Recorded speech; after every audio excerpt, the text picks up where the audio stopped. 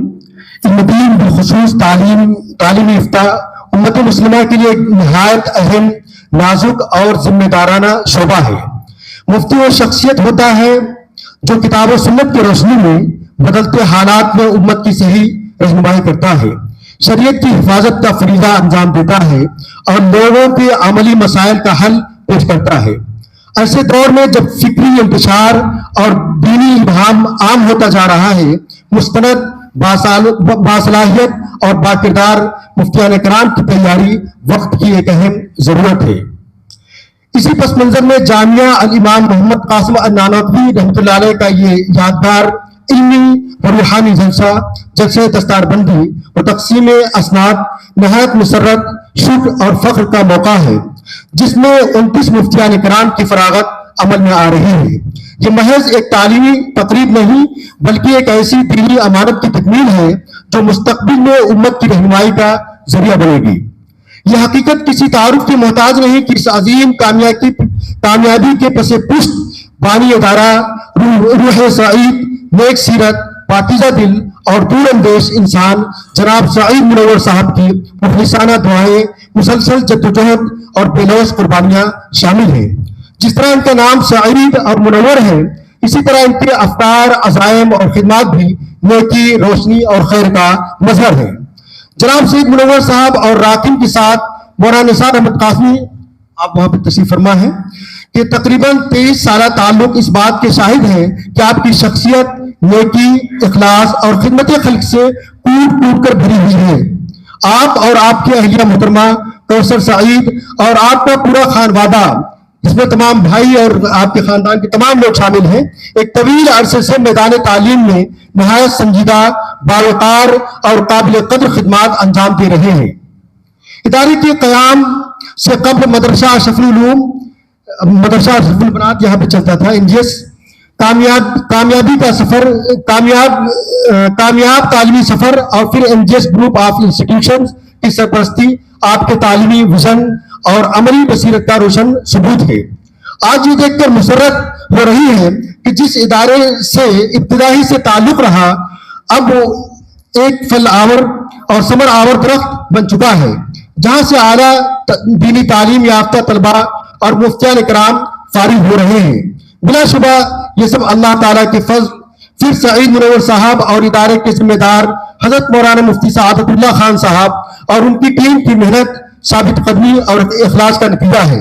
ہم اس بابرکت موقع پر جناب سعید منور صاحب اور مفتی سعادت اللہ خان صاحب کو اس عظیم جلسے کی صدارت پر دل کی گہرائیوں سے مبارکباد پیش کرتے ہیں اور ان کی گراں قدر دینی تعلیمی خدمات پر خراج تحسین اور سپاس پیش کرتے ہیں. اللہ تعالیٰ سے دعا ہے کہ اس ادارے کو مزید ترقیات سے نوازے، فارغین افتاء کو دین کا سچا خادم بنائے اور جناب سعید منور صاحب کی خدمات کو شرف قبولیت بخش کر ان کی زندگی، علم، عمل اور نسلوں میں برکت عطا فرمائے. آمین. اسلامی نظام ایک عمدہ اور مہذب نظام ہے، اور اسلام کا بنایا ہوا نظام کسی بشر کا نہیں بلکہ اس ذات اقدس کا ہے جس نے پوری کائنات کو پیدا کیا ہے. اور رب کائنات کے بنائے ہوئے نظام و قوانین کو توڑنے کا حق کسی کو حاصل نہیں ہے، کیونکہ اسلام کے متواتر اصول و ضوابط ابدی ہیں جس میں کسی کو چوں چرا کا حق حاصل نہیں ہے. اگر کوئی شخص اس میں نقص نکالتا ہے یا اس میں اضافہ کرتا ہے تو گویا کہ وہ رب کائنات کے بنائے ہوئے قانون کی خلاف ورزی کرتا ہے، اور رب کائنات کے بنائے ہوئے قانون کی خلاف ورزی کرنا اپنے آپ کو ہلاکت میں ڈالنا ہے اور اپنے آپ کو مصیبت میں جھونکنا ہے. لیکن موجودہ دور میں یونیفارم سول کوڈ کا مسئلہ بہت عروج پر ہے، اور اس کا ساتھ دینے والے ساتھ دے رہے ہیں اور ہم نوائی کر رہے ہیں. لیکن اس بات کا بھی علم ہونا چاہیے کہ یونیفارم سول کوڈ ہے کیا. یونیفارم سول کوڈ، یونیفارم یکساں سول کوڈ ایک ایسا قانون ہے جس پر تمام اقوام و ملت اور مذہب کو جمع کیا جائے اور تمام مذہب کے لوگ اس قانون پر عمل کریں. مثلا تمام مذہب کے لوگ ایک ہی قانون کے مطابق اپنا نکاح کریں گے، خواہ وہ مسلم ہو، ہندو ہو یا عیسائی ہو. اور یہ قانون ایک ایسا قانون ہے جو قوانین اسلام کے خلاف ہے، اور یہ قانون ہمیں ہرگز تسلیم نہیں ہے، کیونکہ قرآن کریم میں واضح طور پر ہے ان الحکم الا للہ کہ قانون سازی کا حق اسلام میں صرف رب کائنات کو ہے. اور مذکورہ کلام قرآن کریم میں 3 جگہ وارد ہے. ان الحکم الا للہ، سورۃ الانعام، سورہ یوسف پارہ نمبر 12 اور پارہ نمبر 13 میں یہ آیت موجود ہے. اور کسی بھی بات کو ثابت کرنے کے لیے دلیل کی ضرورت پڑتی ہے، جو کہ پہلی دلیل بالکل واضح ہے کہ حق و باطل کا فیصلہ کرنے والا اور قانون سازی کا حق صرف رب کائنات کو ہے. حتیٰ کہ جناب محمد الرسول اللہ صلی اللہ علیہ وسلم کو بھی اسلام کے قوانین توڑنے کا حق حاصل نہیں ہے، کیونکہ آیت قرآن وَإِذَا تُتْلَى عَلَيْهِمْ آيَاتُنَا بَيِّنَاتٍ قَالَ الَّذِينَ لَا يَرْجُونَ لِقَاءَ نَأْتِ بِقُرْآنٍ غَيْرِ هَذَا أَوْ بَدِّلْ الآیہ، سورہ یونس پارہ نمبر 11 آیت نمبر 15. جب نبی کریم صلی اللہ علیہ وسلم نے مذکورہ آیات کفار مکہ کے سامنے تلاوت کی تو کفار مکہ بے ساختہ بول پڑے کہ اس کے سوا اور قرآن لاؤ یا اس میں ترمیم کرو. تو آپ صلی اللہ علیہ وسلم نے جواب دیا کہ میں اس میں رد و بدل نہیں کر سکتا، اور میں جو بھی کلام کرتا ہوں وہ سب میری جانب وحی کی جاتی ہے. اگر میں اس میں رد و بدل کروں تو میں اپنے خالق کا نافرمان ہو جاؤں گا. تو مذکورہ آیات سے یہ بات معلوم ہوتی ہے کہ اسلام میں قانون سازی کا حق نبی کو نہیں، تو پھر آج کے پی ایم، سی ایم یا ڈی ایم کو یہ حق کیسے حاصل ہو سکتا ہے؟ دوسری دلیل الا لہ الحکم، اس جملے میں بھی اس بات کی طرف اشارہ ہے کہ قضاء اور فیصلے کا حق صرف رب کائنات کو ہے. تیسری دلیل فالحکم للہ العلی الکبیر، سورۃ المؤمن آیت نمبر 12.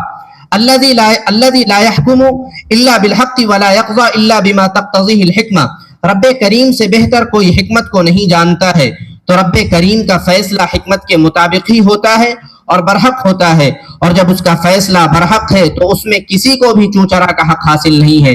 مذکورہ دلائل سے یہ بات عیاں اور بیاں ہو جاتی ہے قانون انسان حامی ہے وہ اس بنیاد پر کہ نظام اسلام اور قانون اسلام موجودہ دور میں کمزور پڑ گیا ہے، لہذا اس میں رد و بدل کی ضرورت ہے. اور یہ خود اس کے قائل نہیں ہوئے ہیں، بلکہ مستشرقین اور ان کے ہم نواؤں نے اس پر ابھارا ہے کہ وہ یکساں سول کوڈ کے حق میں اپنا ووٹ پیش کرے. بلکہ سچائی تو یہ ہے کہ اگر یہ لوگ اسلام کے قانون کا انصاف اور دیانتداری سے مطالعہ کرتے، اس میں غور و فکر کرتے، تو شاید ان کے دل میں کوئی تشویش پیدا نہیں ہوتی، اور یہ مستشرقین کے دھوکے میں نہ آ کر قرآن و حدیث کا انصاف کے ساتھ مطالعہ کرتے اور اکابر علماء سے سمجھنے کی کوشش کرتے اور اس میں غور و فکر کرتے، تو اسلام کی صداقت، اس کی حقانیت اور اس کا عدل و انصاف، اس کا منظم قانون ان سے مخفی نہیں رہتا اور کوئی اعتراض ان کے دل میں پیدا نہیں ہوتا. بہرکیف مقصود یہ ہے کہ یکساں سول کوڈ جیسے پلید قانون کے حق میں اپنا ووٹ ہم ہرگز نہیں دیں گے، کیونکہ اس کے ذریعے ہمارے ایمان کو ٹھیس پہنچانے کی کوشش کی جا رہی ہے، یہ ہمارے ایمان کے ساتھ کھلواڑ ہے. ہم یکساں سول کوڈ کو ہرگز تسلیم نہیں کریں گے. اس لیے ضرورت ہے کہ ایسے وقت میں ان لوگوں کے معاون بنے جو اس قانون کے رد میں اپنی آواز بلند کر رہے ہیں. اللہ تعالی ہماری ملت کی حفاظت فرمائے. آمین. وآخر دعوانا Mufiz al-Islam Qasmi to take the stage. Please warmly welcome Mufti Mufiz al-Islam Qasmi, who will present the speech on the topic of Islam was spread by kindness, not by the sword. الحمدللہ رب العالمین والصلاة والسلام علی سید الانبیاء والمرسلین وعلی آلہ وصحبہ اجمعین. اما بعد فاعوذ باللہ من الشیطان الرجیم. بسم اللہ الرحمن الرحیم. لا اکراہ فی الدین. صدق اللہ العلی العظیم. وقال النبی صلی اللہ علیہ وسلم ان الدین یسر او کما قال علیہ الصلاۃ والتسلیم. Respected teachers, honorable guests, esteemed dignitaries and dear friends, Assalamu alaikum wa rahmatullahi wa barakatuh. Today I stand before you with deep humility to speak on a topic that is often misunderstood and misrepresented. Islam was spread by kindness, not by the sword. This subject is frequently misjudged, not only by non-Muslims, but also sadly by some Muslims themselves. So, let us explore the truth using logic, evidence from the Holy Quran, and the noble example of our Prophet Muhammad sallallahu alaihi wasallam. O honored audience, what does the Quran say? Allah Almighty declares in Surah Al-Baqarah, verse 256, La ikraha fi din. There is no compulsion in religion. Why is this divine statement so important? Because respected elders and their friends, true faith comes from the heart. You may force someone to say, I'm a Muslim, but can you force belief into their heart? Absolutely not. Belief is a choice, not a command, and that is precisely why Islam never allowed forced conversions. Excellencies and noble friends, the Prophet Muhammad sallallahu alayhi wasallam led by kindness.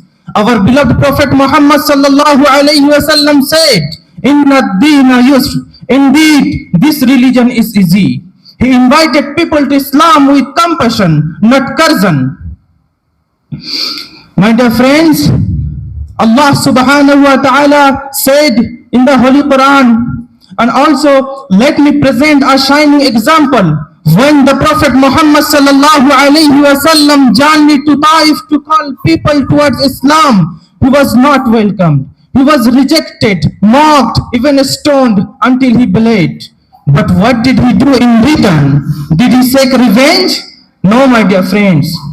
He raised hands and made dua for the every people who harmed him. If Islam had truly been spread by the sword, he would have waged war. But instead, he showed forgiveness and mercy. My dear listeners, Quran commands wisdom, not violence. Allah in His infinite wisdom and commands in Surah An-Nahl, verse 1 to 5. ادعو إلى سبيل ربك بالحكمة والموعظة الحسنة. Call to the way of your Lord with wisdom and beautiful advice. My dear audience, think logically.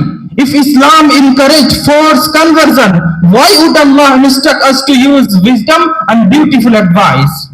If Islam was a religion of fear, then why did people from all over the world willingly embrace it, even when Muslims are poor, oppressed, and outnumbered? My dear brothers, what about the verses of war? Yes, the Quran mentions fighting in certain verses.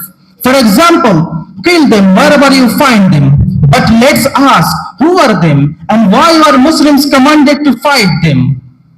These verses are revealed in specific historical contexts.